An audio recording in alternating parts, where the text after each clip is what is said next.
Their greed, my friends, knows no limits. Tony Zhu doesn't follow the law. Tony Zhu knows how to set himself up for more and more money on the backs of dashers, of DoorDash drivers.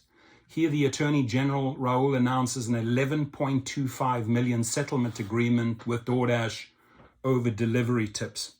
Again, another lawsuit. It's a small number. It's a little slap on the wrist, but it's you complaining through the right channels to the FTC, and they punish us, the drivers, by taking our monies away. And let me assure you, there are many ways to punish them back. You don't have to take those trashy offers. You can stage protests and strikes.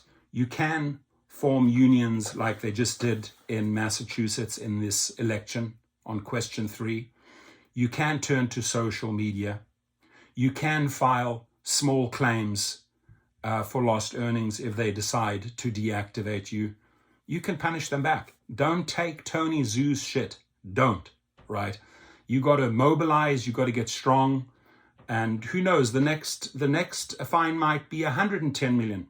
There's just lawsuit after lawsuit after lawsuit that they settle for 5-10 cents on the dollar. In the meantime, they probably made $90 million out of this exercise. But that's how he rolls. They don't know any other way. They corrupt. They steal from us. And all I have to say is, there is karma. There's karma in this world. So Chicago Attorney General Kwame Raoul announced 11.25 million settlement agreement with DoorDash Monday. This is just in Chicago, my friends. If approved by a judge, the settlement will resolve allegations that the company violated the Illinois Consumer Fraud and Deceptive Business Practices Act by misrepresenting to customers that tipping would increase drivers' pay. And how they got creative on the tipping is just sickening. Only Tony Zhu can dream this shit up, right? So DoorDash encouraged customers to tip as much as possible, indicating that all of their tip would go to workers. DoorDash used the tips instead to reduce the amount the company paid workers by putting tips forward. Driver pay, DoorDash could get away with contributing as little as $1 toward a worker's pay and allow tips to make up the rest. Wow, these bastards are creative when it comes to corruption. This settlement ensures tips from customers end up where they were intended to go, into the pockets of delivery drivers. So you're going to get a fraction back of what you lost, of what they stole from you.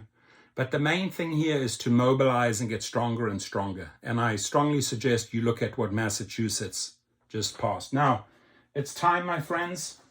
You basically got to switch out the DoorDash cap and show them who's boss. And the only way you show them who's boss is to stick together and stick it to them. Right? There's many ways to do that. Hit me up if you want some good methods that work. DoorDash ended the practice in 2019. The proposed settlement includes relief for over 79,000 workers who made deliveries in Illinois, while the policy was in place between July 2017 and September 2019. Now, what stops the other cities? You think they just did this in Illinois? No, they did this everywhere. So you have to follow through, use the same channels, bring the same type of lawsuits here, there, everywhere, and mount relentless pressure. Just punish them back. It is your money. Take your power back, take your money back.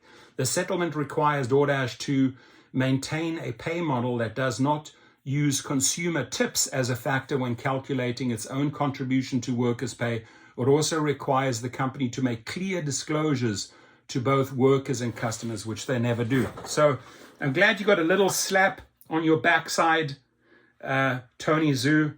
I can assure you, you have a lot of more problems coming down the line as drivers wise up, as drivers see and the type of abuse that comes their way daily. They are mobilizing, they're getting stronger. So just keep it coming. And don't let your guard down. You have multiple avenues where you can file your complaints, my friends. Do it. Don't just sit back actually do it. Thank you.